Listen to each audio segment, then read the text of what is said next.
Agekofana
Sasa nje was so beautiful. Benufana ubonga muthasha wonke ukukudla kuthi thina sabelamba ngamanzi kuthi thina sancane asihlala indawo yobalekela msindisi omhle kangaka odumileyo ngokulunga ubeke uthixo wethu in the name of Jesus.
I would like to say, siyabulisa worship team. Mthemba lethu wakamthatha kodwa ke okubalulekileyo ukuthi ndisindisiwe. Also I would like to say all protocol observed.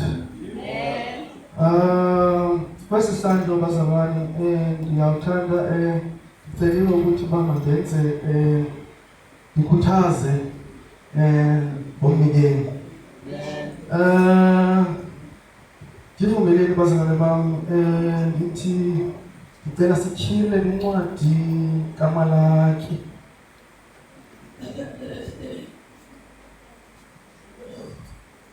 Bekuthweke zindincede ndikhawuleze ngoba ndijongane ixesha ngalisebenzile kakhulu.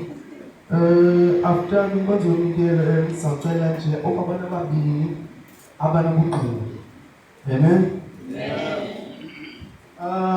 Engulime ukhona bengicela asifundele incwadi kaMalaki chapter 3 verse 7 and 10.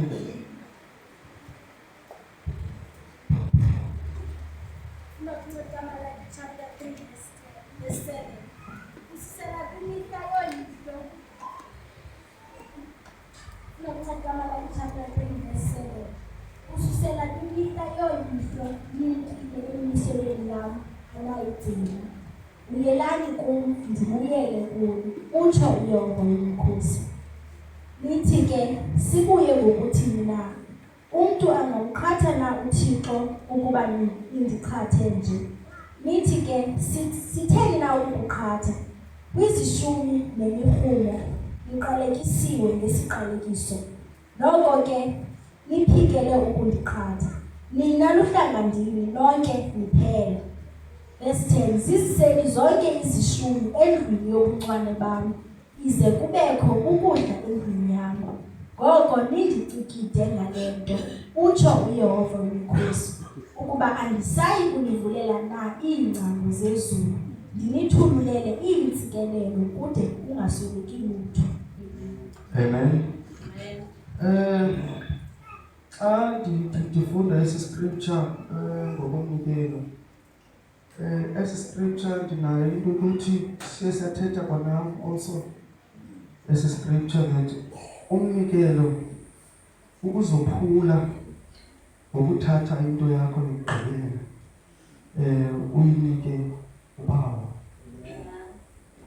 Also umnikelo ndinayo into ethi umnikelo ayomali le sibeka apha xa kume abantwana aba basekhaya, ayomali.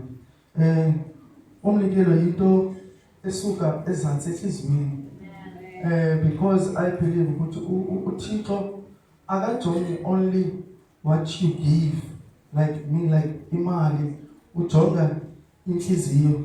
Yiloo nto eBhayibhelini ikhona incwadi phaa kwincwadi kaMarko, kwiverse incwadi kaMarko chapter 12 verse 41. Phana kunebalana elincane phana kulaa esasahluko somuntu ongumama. I believe ukuthi umama lona wayehluphekile. And phaa kuverse 1 iyasixelela ukuthi uYesu waya kuhlala phansi endlwini kaThixo malunga nento yoba ajonge kwesi sitya kunikelwa kuso.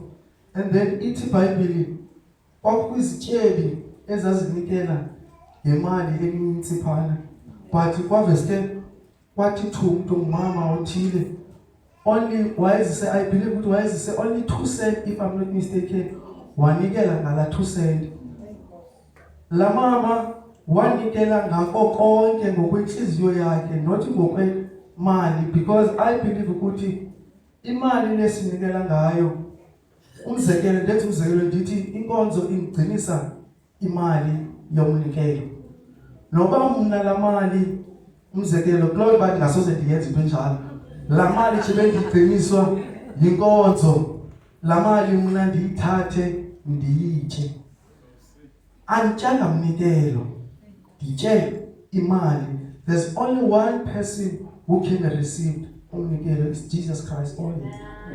So this morning bazalwane, bengicela xa sisawunikela silungise inhliziyo zethu ukuthi uyazi into bangabana xa uzawunikela apha ngaphambili, awunikeli just only unikela imali, unikela also ngokwenhliziyo yakho.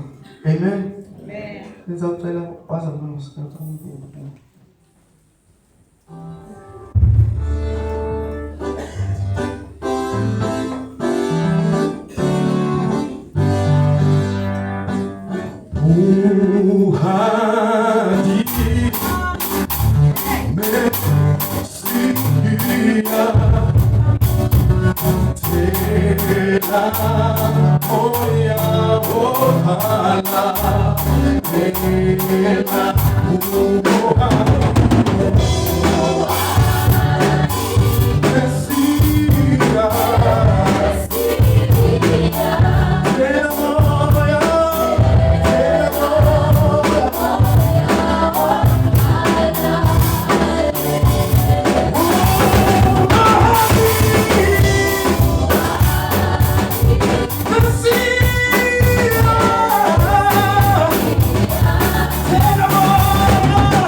Hallelujah. Hallelujah. Ngicela ukubulisa nami ke kumfundisi wethu, ngibulise nomama umfundisi, ngibulise bonke abanye abafundisi abakhona egameni lika Yesu, ngibulise ke kotata, ngibulise komama, osisi nobhuti Sunday School egameni lika Yesu. Haleluya. Ngoba ngomane kabazalwane nisindisiwe uYesu, ngithembele ngayo uyayinceda ngathi impilo yami. Haleluya. Ngizoma apha namhlanje ndizowubulela amandla wakhe. Ngiyabona ukuba abantu banabungqina ncam.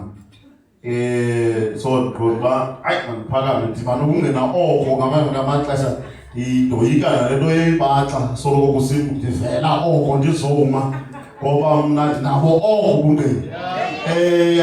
Lento yosindiswa kum ndiyayibona uba yafika emntwini obekade engabonakala wavezwa yiyo kuphela.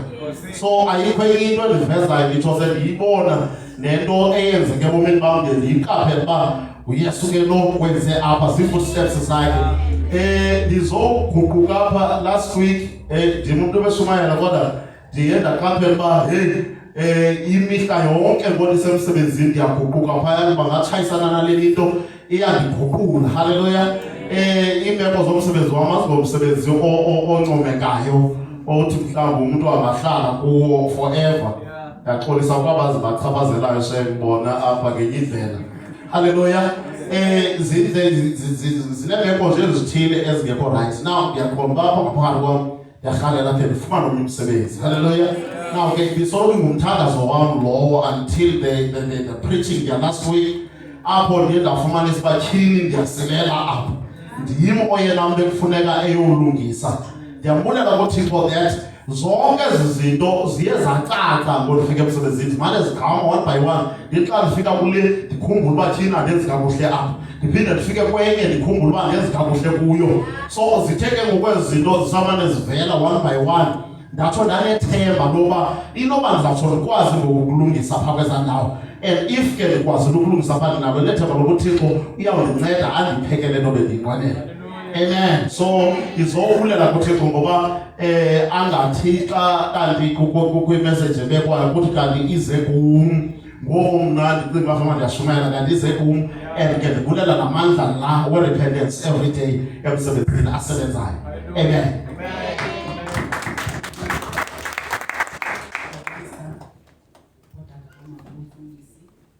Sunday School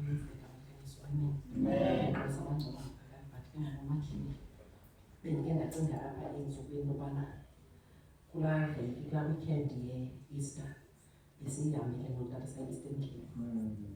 Sithe sanakubuya salandelwa ngumphandle, safuneka kule weekend phela siphinde sihambe si-Eastern Cape. So kwahlala into ethi kutheni siyithatha for granted into yobana simane sihamba sibuye apha endleleni senze akho nto enzekayo Thixo uyasifihla endleleni.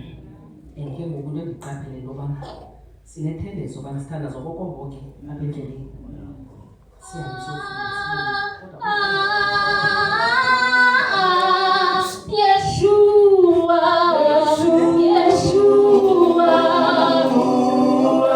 Yeshua.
Thixo wethu othembekayo empilweni yethu, Thixo wethu othembekayo ngobomi bethu, esihamba imihla ngemihla moya ongcwele, singazi uba siyaphi na, singazi uba sawuhamba kanjani, kodwa ithemba lethu libe lihleli kuwe Thixo wethu namandla. Simele ukubulela ke Nkosi ukufihlwa ezintweni esizibonayo nakwizinto esingaziboniyo.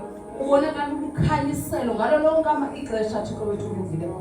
Uthixo Nkosi ozivezayo ukuthi sibulele inguquko Thixo wethu, lithi izwi lakho lawushunyayelwa kodwa lisitshintshe ihambo yethu Moya Ongcwele. Lenza umsebenzi walo Thixo wethu namandla ukuze Nkosi sibe ngabantu abalungelana nawe Thixo wethu olungileyo. Sibulela ukwazi Thixo wethu uThixo wasinika insindiso Thixo wethu namandla okuhamba nathi mihla yonke Nkosi. Singakulibali sihlale sizikhumbuza Thixo wethu olungileyo ukuthi sinawe njengoThixo wethu. Phinda ke Nkosi uzukiseke empilweni yethu. Sincede Thixo wethu sikhokele kuzo zonke indlela zokulungisa ngenxa yegama lakho. Ngathandaza Thixo wethu namandla ukuthi sesikhona kule ndawo ube khona Nkosi ube ngowenani. In the mighty name of Jesus we thank you Lord. Amen. Amen.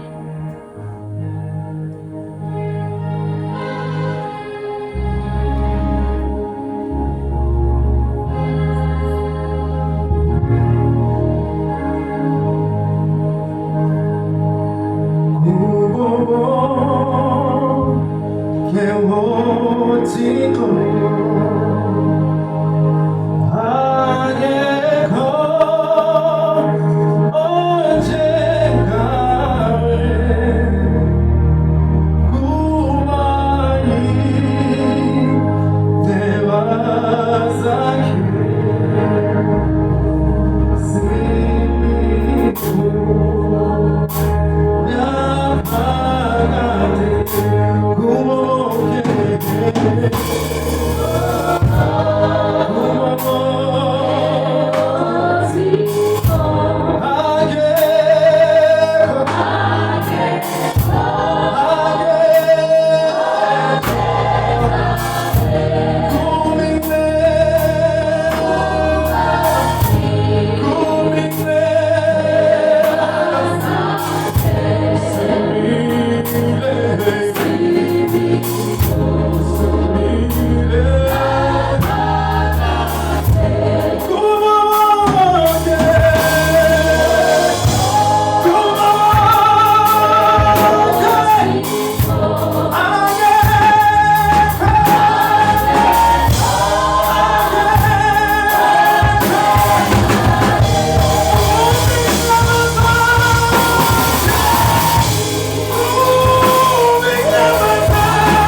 inqeba zakho Thixo somandla zinike imphakathi benguwe izolo Thixo somandla isenguwe namhlanje isezeba nguwe kude kupheliswe iphakade eli usenguthixo. Siyabonga ke mzali, siyabulela basentingeni ezweni yakho, siyabulela ukuphuncuka Thixo somandla kwezigike nakwizabatha Thixo somandla zonke indawo ziqhawukile Thixo somandla sasibona sesisebukholeni bakho. Siyabonga uba lingenguwe Thixo somandla zingeze ngaphelele endleleni, kodwa ngenxa yenqeba zakho eziningi ngaphakathi wasibona nathi. Siyabulela Thixo somandla, ngena ke Thixo somandla nokungena kwethu kule nkonzo zezithi izicelo zethu izicelo zethu Thixo somandla kumkani kakumkani zifumane Thixo somandla impendulo kuwe egameni lenkosi yethu.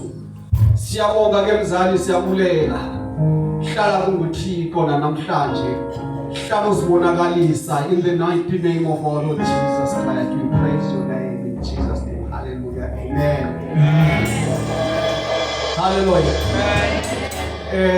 Ngandithathe ethuba ke nami sasa nje ndibulise befundisi abakhona phakathi kwethu, umfundisi Mazibela, umfundisi uMbetheni, umfundisi uLize ndingamboni phakathi kwethu Thulweni, ubulise nomama Thulweni, ubulisa igama lenkosi uYesu Kristu waseNazaretha. Hallelujah. Amen.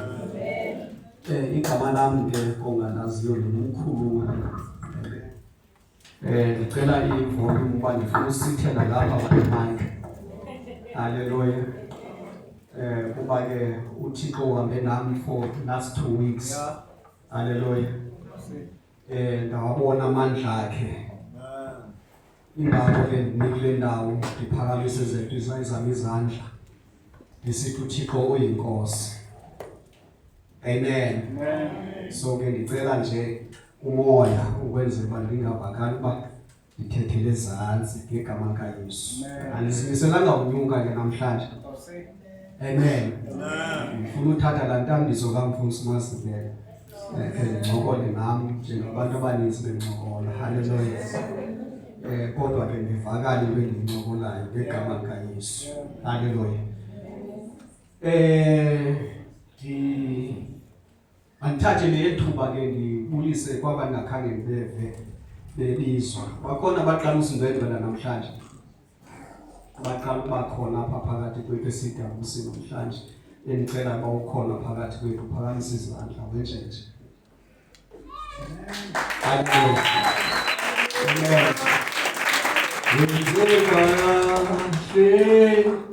Wafika nawe wenzeka wafika nawe sesilapha phambi kwenkosi ukuza ilizwi. Hallelujah. Wamkelekile ke bhuti, uThixo uyakuthanda nawe namhlanje usemkhoneni wakhe iCWC ke lena Christian Worship Center apha eMfuleni. Amen. Sinelibhalo ke bhaliweyo apha ke siziqhayisayo ngayo ke lapha ngasekunene kwami kuba ke ikhaya elingenambhalo ayilokhaya elo. Hallelujah. Kuba ke le resemble what we are believing in. Hallelujah. Ngegama likaYesu siyakwamkela ke kutsho njalo ngegama likaJesu waseNazaretha. Amen. Amen. Bathandekayo ndilapha namhlanje ngokuthanda kukaThixo. Amen. Ekufanele ndilapha kule veki iphelileyo. Into okunayo ke yazi xa uye wa-appoint okanye mhlawumbi kwakhonzwa umnwe kuwe that you will be standing here in a particular day. Hallelujah. Kuba mnandi ke xa uphakathi kwabantu bezwi. Ndibulela kuba phansi komfundisi uThulweni. Hallelujah. Umuntu welizwi. Hallelujah. Noma uMandlovu. Hallelujah. Nabo bonke abamngqongileyo. Hallelujah. Abathandazi bebandla abafundisi bonke abakhona. Kuba ke once you are appointed, you are under a challenge, a huge challenge. Hallelujah. In such a manner that you are in a danger. haleluya. Idanger ke yokuthi usuke enyameni wenze lento kuthiwa i-transition ube semoyeni phaya emoyeni kakudlala, haleluya. Ubethwa amanqindi phayana, haleluya, kuyaliwa in such a way that you can see yourself ukuthi you are unfit physically, haleluya. Ndithe ndiphumile ndibheke e-Van Rensdorp well prepared, haleluya, ngokwasezweni kuba ke bengixelelwe in time kunjalo ukuthi bandizawuma for 2 weeks, amen. Athamandla ke nami ndiye ndawa enquirisha waqala siba ngabe 2 weeks nyani, haleluya. Ndihamba nomphathi wami sivile uzawunetha. Sithe xa sigqitha ePicketberg, haleluya, siya eFan Rensdorp, uyawulazi musa abaqala base-West Coast. Yathi nkqe inhloko yanesizaphu ngomngubo, haleluya, into ekhawulezayo. Ndaba kuyimise ecaleni ukuthi umphathi into nagoba ubuqhuba kakuhle nje, ndithi mphathi ekhona nje into engiyingayivi right, haleluya. Ingathi ndikufiva ngisho kanye mhlawumbe ngenhloko endinayo.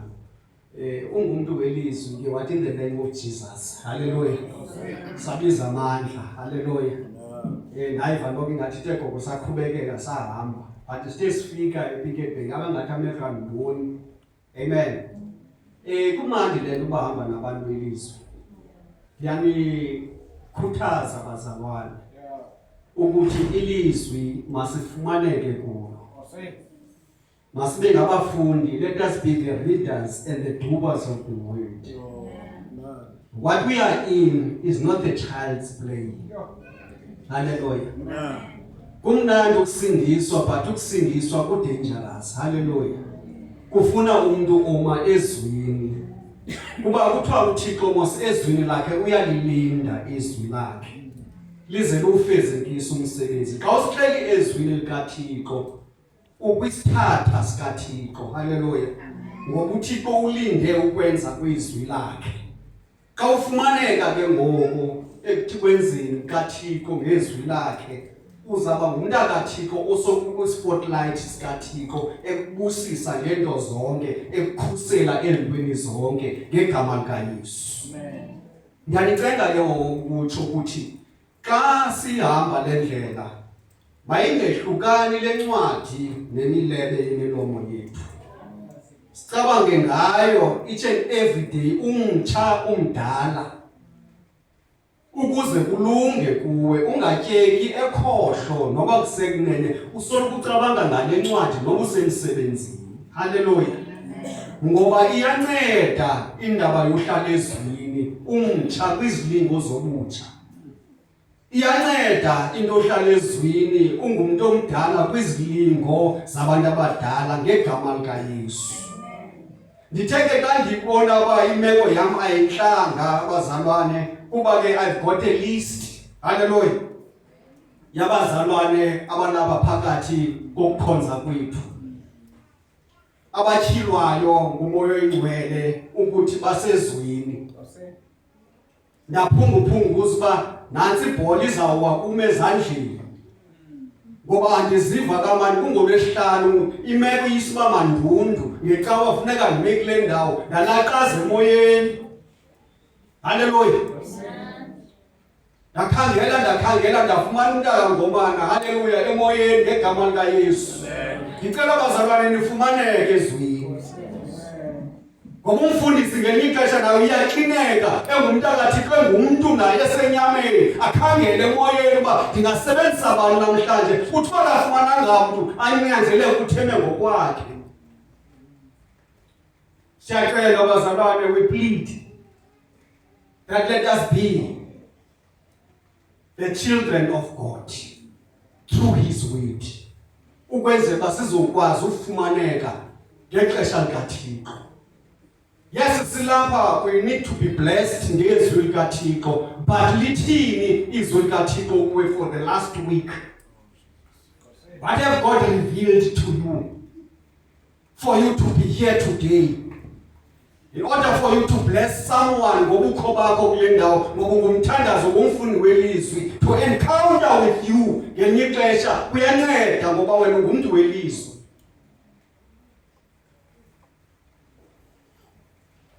Haleluya. Ndithetha nje ngohlobo. Ndithetha ukuthi umuntu one information yelizwi ungumuntu osokuhamba noThixo. Dibana ke nezimo ezahlukile. Apha ekuhambeni uhamba ngelizwi likaThixo kufuneka ukuba ube ngumuntu welizwi immediately kuloo situation uyibonayo. Ingxaki ke lizwi mfundisi wami asoze ulibone kum. Kunjalo nje ndiyakwazi ukuzimela. Ngoku ndingumuntu wenelizwi likaThixo ndizimele ngoba isimo sikho conducive for yena. Nasemsebenzini ndingaziwa kunjalo nje noba ndisindisiwe uba uyakwazi uzimeleka. Ngoba wonke umuntu uyathetha ngezwi likaThixo but izwi likaThixo li-active. Liyasebenza izwi likaThixo, alisebenzi nje kuwe wedwa kuphela, lisebenza nangawe. Ngoba kodwa ke xa ufuna uba izwi likaThixo livele ngawe, kufuneka wena ulitestify, uliconfess ngokwakho ukuthi izwi likaThixo unalo, usindisiwe, ungumntana silapha sisecaweni. Haleluya. But kwathiwa velisani ke ngoku iziqhamo esifanele inguquko. Haleluya. Singafanele sifumane siwanting. Haleluya. Apha phakathi kwendlu kaThixo.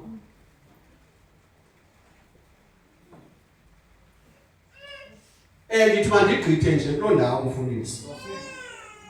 Siphethe i-theme apha. I-theme elithemba. Haleluya. Efumaneka phaa kulaa ncwadi kaSithili iBhayibhile zethu.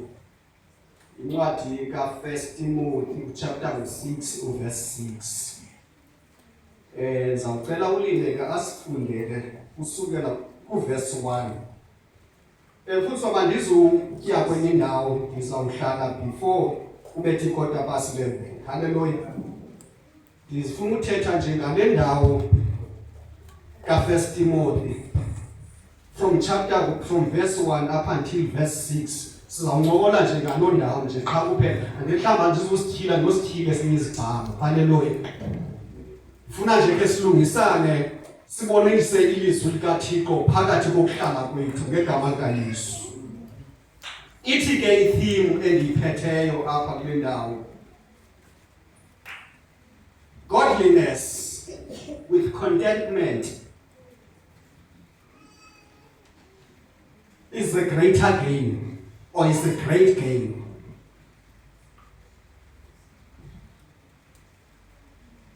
Godliness, banokuthixo, with contentment, ukonela. Hallelujah.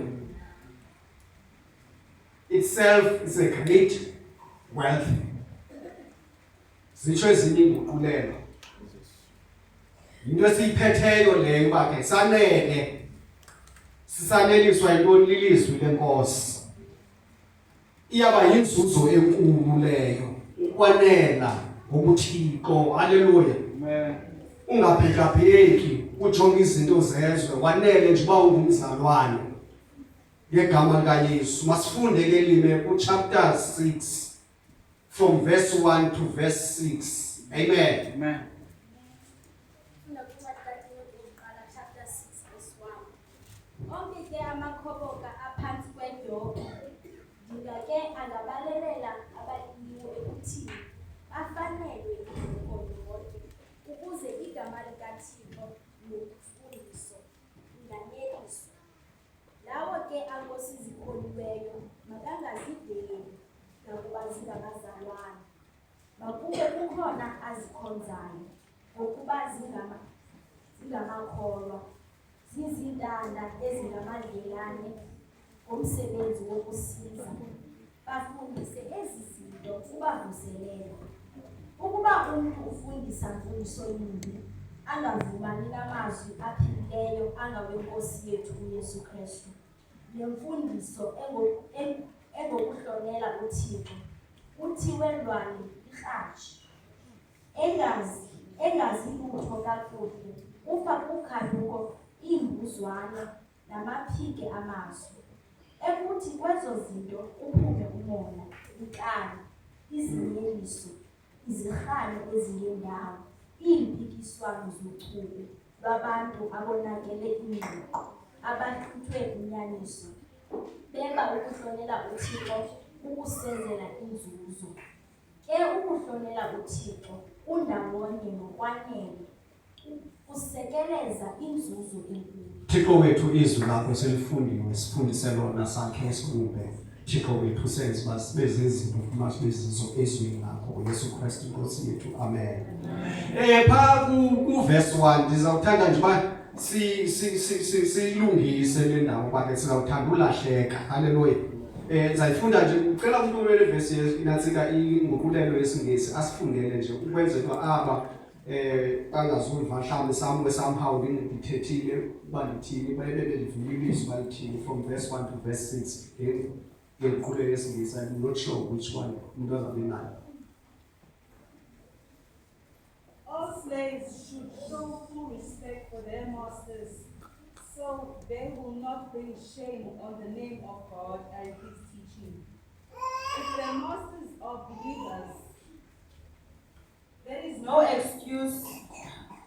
no excuse for being disrespectful. Those slaves should work all harder because their efforts are helping other believers who are well loved. Teach these things, Timothy, and encourage everyone to obey them. Some people may contradict our teaching, but these are the wholesome teachings of the Lord Jesus Christ. These teachings promote a godly life. Anyone who teaches something different is arrogant and lacks understanding. Such a person has an unhealthy desire to quibble over the meaning of words. This stirs up arguments ending in jealousy, division, slander, and evil suspicions. These people always cause trouble. Their minds are corrupt and they have turned their backs on the truth. To them, a show of godliness is just a way to become wealthy. Verse 6. Yet true godliness with contentment is itself great wealth. Amen.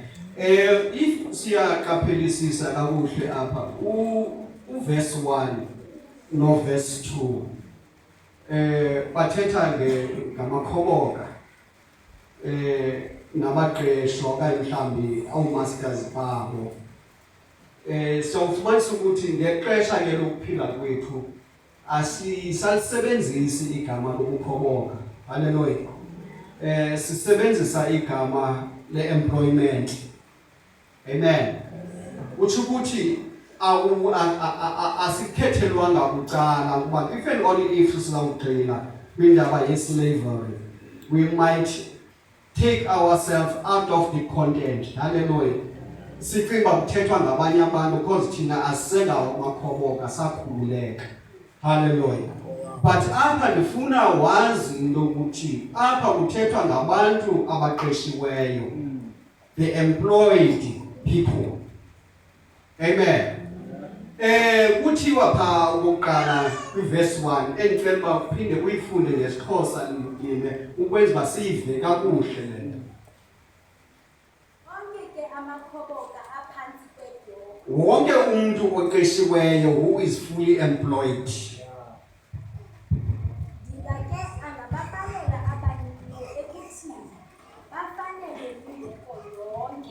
Ukuze igama likaThixo limfundiso linganyeliswa.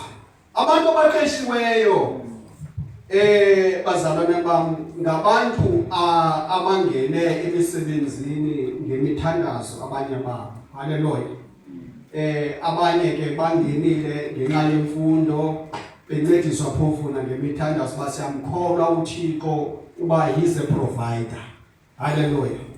And then ke ngokuThixo esabe ekuprovidile ngomsebenzi mhlawumbe ufumanisa ukuthi le ndaba yomthandazo kuwe nokubulela nokwenza ngokuThixo iya inyibilika because uyifumene lento ukade uyifuna.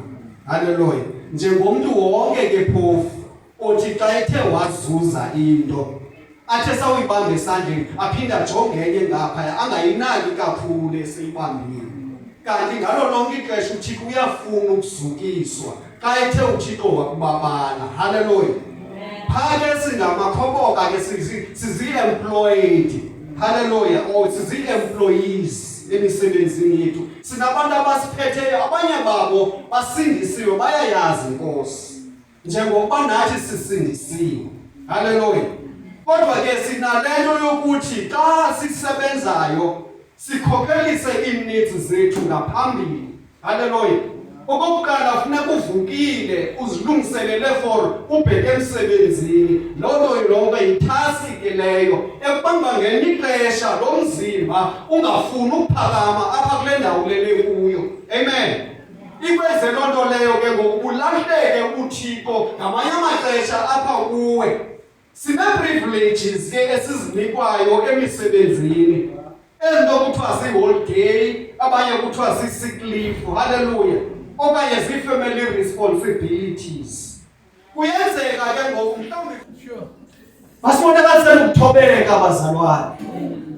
Ii-challenges ziyasidumba each and every day, but ilizwi likaThixo malivele kumntu okholwayo. Malivele ilizwi likaThixo each and every day. Le ncwadi le mayingahlukani nemilele yemilomo sabanga ngayo each and every day ukuze kulunge. Sathi wathi ukholi wam yenza le nto bekufanele uyenzile right nje qha, nothing else. Ndaguquka ndiyindlela enqwelo ngoku. Uthatha ndithi twaka ndenze le nto kuthiwa mandiyenze qha. Akonwabi xa ndikhona ngoku each and every day ndiphambi kobusobala because uyayazi uba itaski ndiyenzile each and every day ndifune more. Hallelujah. Ngumnandi walilizwi likaThixo kwekungabazalwane abakhoyo kule ndawo nabasezawufumana umsebenzi ilizwi likaThixo lingahlala liphila kubo. Ilizwi likaThixo senyameni too much. Sihamba ngayo kunjalo nje izwi likaThixo. Abanye asathandaza nothandaza ngomsomo sasinedwa ngolwesihlanu mhlawumbi. Sasinedwa ngolwesithathu singamadoda. Each and every Wednesday sayenza at least ikhona iglimpse yokuthandaza.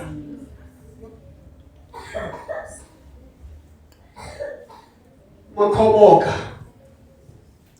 abantu baqeshiweyo ngoba baphathe kakuhle abaphathi babo. Ngelinye ixesha uba ngumphathi kwisikophu sakho sokuphatha. Sinabantu abaphambukeleyo beSouth Africa. Hallelujah.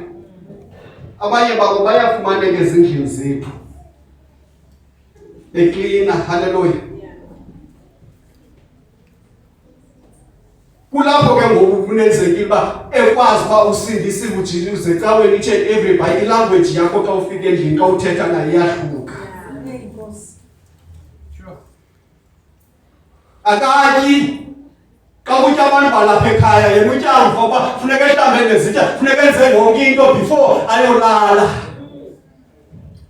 Why? Where's the word of God? Uthando likaThixo luphi? Galatians chapter 5 from verse 20. Iphi indaba yothando likaThixo, iziqhamo zothando? Akanawuthetha uthetha angathi ulawula umnikazi wam wathi ngathi kuyo kawathi kuma nawuthetha ndithetha naye kathethi kuthetha. He's a slave or she is a slave. Asimbalele ukuthi ngumuntu walapha. If you got that behavior, change. Xa ufikayo usuthi kuye make siguqe sithandaze. Sibize igama elinamandla likaThixo ukwenza kulunge zonke izinto. Abantu abaninzi ke mfundisi wami andizukwenza kade. Hallelujah. Ndizawuhlika kwangoku msinyane. Xa sithandazayo uThixo sicinga ukuba sifumene lokho besikufuna nenzuzo kaThixo sisizityebi uba owethu uThixo sisityebi. Hallelujah endlini. owethu uThixo unento zonke, so nathi simeleze kuba sibe nento zonke. That is how we take the word of God, ukuthi we enrich ourselves ngalo. Hallelujah. Kangakuba asifumani butyebi sihlole sisosoko ngokwethu thina sisokola asisokola ba uthi uThixo ka une roof on top of yourself. Hallelujah. Unento yokutya into kwambatha ulela. That is enough. Amen. Hallelujah. Zonke izinto siqhibile nazizo, sifune oku, sifune lokhu, sifune lemoto, yonke into ayikho kwilist kaThixo. The roof and food and to cover your body is enough. Supposed to call yourself, I'm a rich person. Amen. Kafuna verse 5 ni kamba banivanga kahle. Ungathi mandithetha kumbe na. Verse 5. Izihano ezingendawo, impikiswano zochuku lwabantu abonakele ingqondo, abahluthwe inyaniso, beba ukuhlonela uThixo, ukusekezela inzuzo. Ukuba kasindisiwe. We acquire everything sinento yonke. Hayi ukuba unokusindiswe kakhulu unemoto ezambini zantathu. Hallelujah endlini. Azikho kwi-list of God. Hallelujah. If I can tell you the reason why I'm still working, it is because of my greed. Hallelujah. Imoto endiyiqhubayo yiyo abangobantu bendisasebenza ukuba ndisayibhatala. It's not a blessing. Hallelujah. To me now it's a curse. Hallelujah. Ngoba ngoku kwamefama ndihleli ndiphumle phezu kwemisebenzi, but I still have debts. Sure. Kuba ndiba mna xa ndithandaza uThixo wandibabala nguye kanti ndiyigreed yam. Check what is in the list. Anisebahle nombathe nonke. Kunjalo nje ndibona lapha ebusweni banehluthi nikile. Andiboni nomnye ulambileyo apha kuni. Is it not enough? That should be enough. It should be enough. You should sleep tonight. Wazi ukuthi uThixo uyandithanda. Instead mfowethu uyanikela ngoba ukupha endlini ukutya, ukupheke, ubize bonke abantu bengatyanga. Futhi saseko leso kitchen, kwexesha liphila kuba wonke umuntu I want is not enough. Check the Muslim community. Baba belisa betonga robot bafida abantu because they have abundance yokutya like us. Singathi ukholwa uThixo it's our riches. Ubufuna ukuba nezinto sindiswa nawe indlela esiyi-approacha ngayo insindiso. Hallelujah. Abantu bezenkonzweni bangayifumani lento besiyithetha kanti ukwanela ukuba noThixo wanele. Wanele ukuba noThixo cha. Amen. Nempahla zasebusika kunjalo nje zizovunguvunjulu ezasehloti zizawupakishwa. That's how we greedy we are. Saneli, hallelujah. But verse 6, come mfunde lini. It's an answer of today. Kekona ukuhlonela uThixo kundawonye nokwanela. uThixo umhlonela njani? Thanda ummelwane wakho njengoba uzithanda. Yeah. Hallelujah. Amen. Lo usetrongweni umvelele. Lo ulambile uphila ukudla adle. Lo ungenanto kombatha mnikwe ukweleka ombathe. Hallelujah. Amen. Lo usezantsi kawubeke phezulu wena ube nosezantsi umseve. That's the word in action.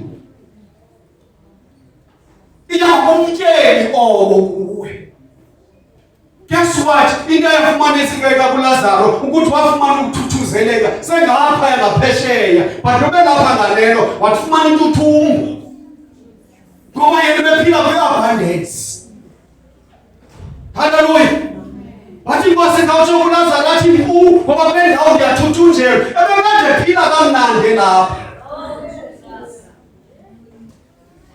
Bashumayela bashumayeli esithi kulapho mna ndifumaneka khona kwinto yonke kwi-abundance kuthethwa nam kuthethwa ngelizwi likaThixo kuba ndinento zonke uThixo wento zonke waligqwetha izwi likaThixo but ngaphaya lamkhanyela. Let us change. Sorry. Let us change. It's still time. Yeah. Still time. What guy in Dumiso chapter 37 verse 3 would you trust in the Lord? Where is your trust?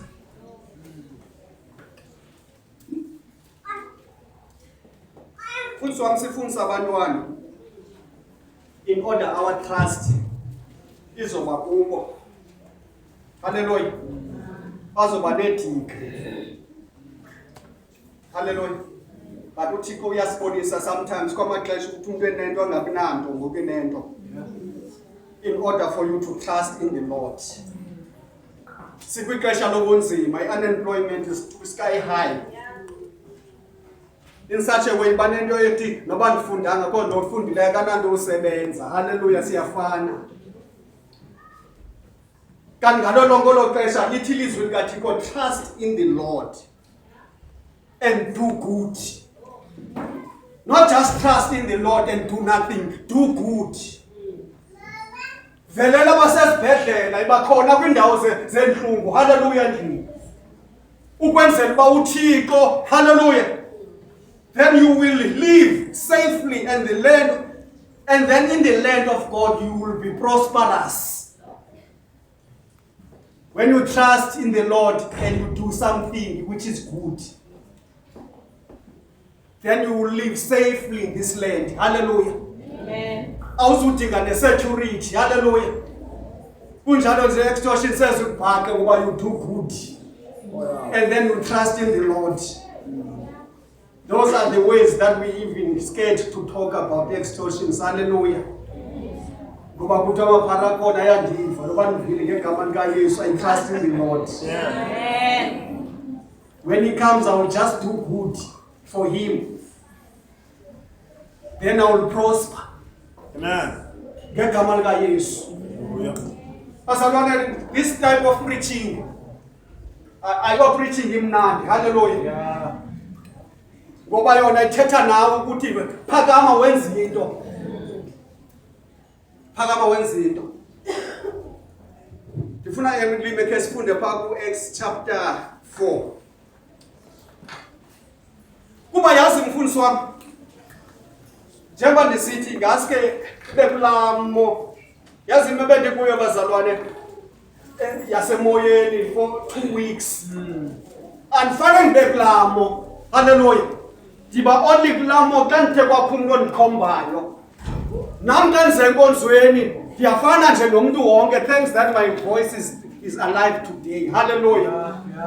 Ndiyafana nje nomuntu wonke, ndiyahlabelela but once kubekho umuntu ondikhombayo kunzima nokucula ndilapha ngaphambi uba ndinase eli lizwi. Hallelujah. Ndiba kwimo yokuthandaza each and every day. Nam ndiyafuna ukuba ndingakhonjwa uba ndizofana nomuntu wonke, ndifike ndihlale esitulweni somamela. Ndingaphili ngokwelizwi for last week. Bendihleli ndithandaza uThixo kandiphe itekisi. Hallelujah. Ayimane iveze uThixo ephinde isithele uphinde ubhale umane ucima. Ngelo xesha usezwini ka andithethi nothetha ngayo endlini. Hallelujah. Kuba ndizama ukulimitha i-chances zongendawo zokuthi and-attack. Hallelujah. Uyangibona nolitha kuba amane usepulpitini nakule veki. Ndithi utshuko ngoba ndizosuyitsho ngeBhayibhile. Yes, nkosikazi ngashumayela kule veki. Hallelujah. Ndifuna mfundisi wami wonke umuntu lapha for next week abe ngathi nguye ozawushumayela. Amen. Uzuthi noba ulapha for next week ukuhlala ungashumayeli. Utagoyana kawume phangaphambili. Amen. Ngoba sonke kumele ukuba siphile lempilo yelizwi. Ke sisuse lento emagqeni kamfundisi. Haleluya. Ikhibe lapha kuthi. Atuteko kawuthule tata ndizafuna uThixo andithume yona. Ngoba ngihlele ezwini ngexesha bendisekhaya. Ngoba xa usezwini uThixo uyakuthilela izinto ungangazithethe ebantwanani bakhe. Amen. Manje yena lento isokini itako mitekulowa abanye bahleli. Haleluya. Ingathi asindiswanga. Sindiswe sonke masiyela izabe indimi soba ingonwabi ukumfundisa kona ingumntwana uGatyana hayibo.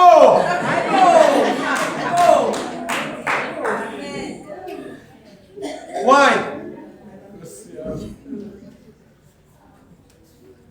Mama ulizwe xa ke ndoda akanawuthi uplana lo mntu ongumama akayazi lo plana abantu.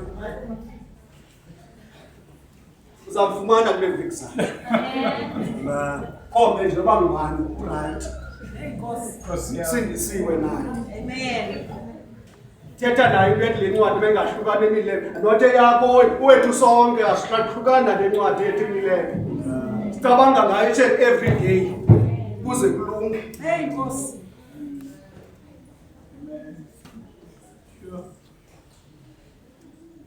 Omama lutsha. Umntakathi bakagile imikhuba. Amen. Akagile intoni? Why? Uhlele ezulwini. Uyawuqaqandibisa ntoni namfana umendo wakhe wozigcina ngokwelizwi. Amen. Yofundiswa kuzusheshe ushota mshumayeli next week. Try me. Konta kumelana. Try me.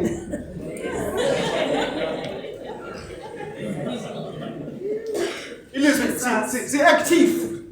Sithetha ngento active. Asishumayeli nje ngayo sithetha ngathi but umfundisi wami ilist yami nje leyo yami. Amen.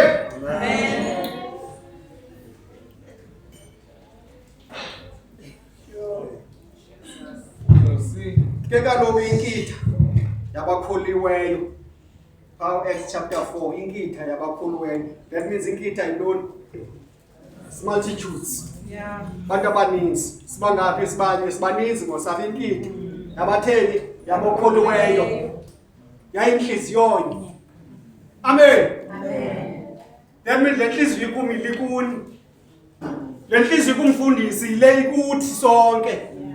La nhliziyo kumfundisi uqaso babe bakholiwe benhliziyonye beyinkitha. Ngokumfundisi uqaso ufuneka zingele. Xa izawukhangela umuntu ozambeka apha. Ngoba akafuni manje umuntu enhliziyweni. Enobo kulomoya kuye. Amen. Ebemphefumulo omnye. Kwaye kungekho namnye obesithi kukho into eyeyakhe.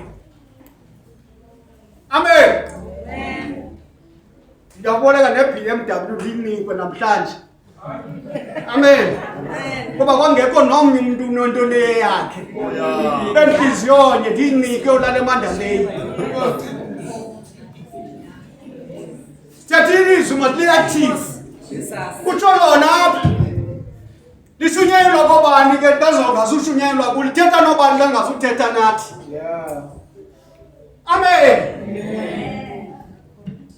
Benhliziyonye ndithi uba ndizawutya kamandi nditsala umuntu apha nambe naye uthi gqino linto athi ngubani ke lo ndiyamphakela. Moya kaThixo uthe mandize naye azotya apha ilunch. Yeah. Jesus. Uyandibuza uba umuntu ongisizi uba umuntu ongisizi. Yeah.Hliziyonye. Ungekho umuntu unento yakhe. Bekungasikabanga abazalwane abahliziyonye bazalwane. Kuthi noba kubizwe iphina inhlangano sibe inhliziyo nye sibe lapha sonke inhliziyo yinye. Sinqanele uThixo sonke ngencwadi ayihlukane nemilebe yemilomo yethu. Sicabanga ngayo each and every day. Noma uyafona ameni. Ngimaka ngimfundise ukhwiliza uThixo enthethe nami usathela akayichazi neyakhe uzothi gqingelizwe. Ngoba sinhliziyo. Khona omnye umuntu onento eyakhe. Hallelujah. Xa kunjalo bazalwane. Yanicela. Ake singiswini. Ake siphuthume kweloya lokuqala usingiso. La ntsisakalelo. Lokuthi la verse 6. Hallelujah. Ka uphinde umfunde ilimi senza uhlala phansi la verse 6.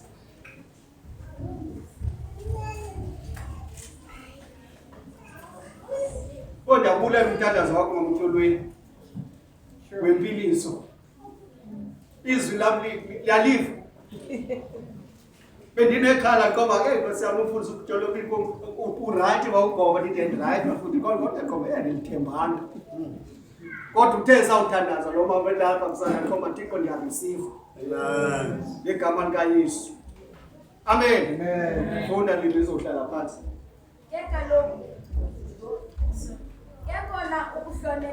Kekona ukuhlonela uThixo bazalwane. Ukuhlonela uThixo. Uhlonela bani? uThixo. Make sihambe xa siphuma apha sibe ngawo bantu ndihlonela uThixo yokubona ntoni into kaThixo ukuhlonela uThixo ngayo. Ingaphumi into inqambe emlonyeni wakho uphuma uthando. Haleluya. Ngoba uhlonele bani uThixo. Xa ufike emsebenzini noba into ziyabila uhlonela uThixo. Amen. Noma xa mhlawumbe udibana nantoni entini ezakuphazamisa kha uhlonela uThixo uthi Thixo thetha ngokwakho nazi isimo. Uhlonela uThixo. Amen. Amen. Undawonye nokwanela usekezela inzuzo enkulu. Undawonye nokwanela bazalwane. Kwanela. Usekezelela ntoni? Inzuzo. Kuba siyanela zizinto uThixo asinike zona. Siyamdumisa ngento asinike zona. Sihlonela uThixo ngento asinike zona. Usekelelele zentoni? Inzuzo enkulu. Hallelujah. Ilizwe phandle apha lidlala ngengqondo zethu. Kude kube kwilizwe lithi do not transform. Hallelujah. The renewal of the mind. Ichona kanifundele yona ntangazibe ithi inavesi. Eke ke kuthetha kumasibe.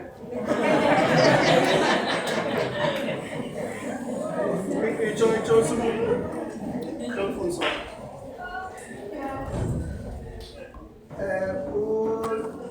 Romans chapter 12. Yes. Verse number 2. Do not be conformed to this world. Do not be conformed to this world. Eliphi elisiphila kulo elithi lihlala kulo eMandalay. Hallelujah. Nami ngiyithenga ipetrol iye kwa Shoprite. Do not be conformed to the standard of this world. Xa ufikayo hallelujah phanga singabhatali. Okanye mhlawumbe ukhesh angayibeke kunengazi angazibethi yethi. Do not be conformed. Amen. To the standard of this world. Lobo ngathi ngisepaki ngibona iwallet Nkosi yami do not be conformed. Yeah. Thathela wallet wangukukhangele uzayibona nephone number umfone ungathathi nesend noba igcwele. Do not be conformed to the standard of this world. Rather but be transformed by the renewing of your mind. Kawukurenewishe mzalwane.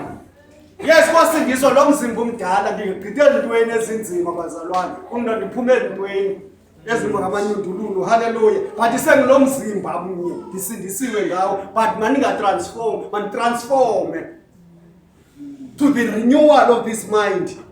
Look. Hallelujah. Amen. Egama kanti ngibafana Nkosi.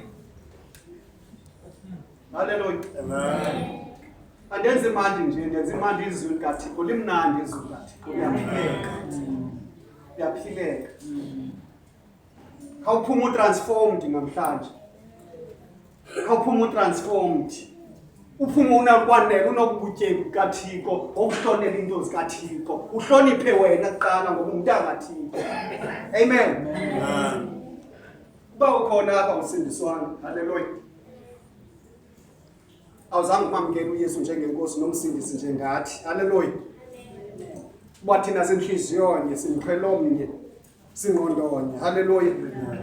Akho nto iye yam. Amen. Ndiyakumema nawe ukuthi uphakamise sakho isandla uthi nami ndiyamdinga uKristu.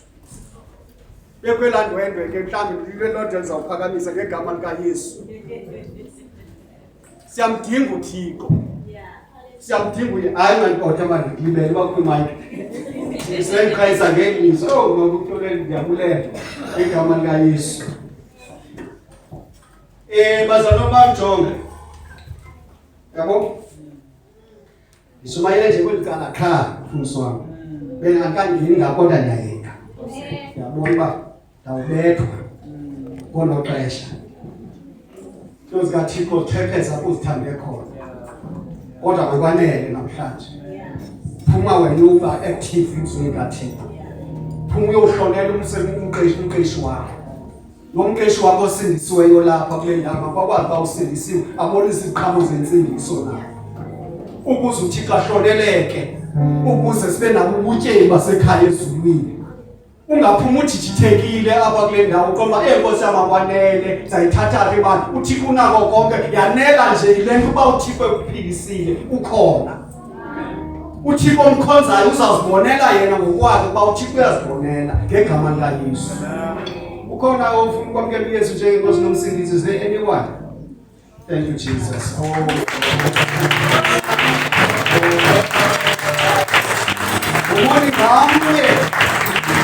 Umoni ngamke osindisiweyo ayavuya amazwi. Ngicela ke umuntu ophakamise isandla uthi join me here in front. Sesiphakama ke sonke sikhona.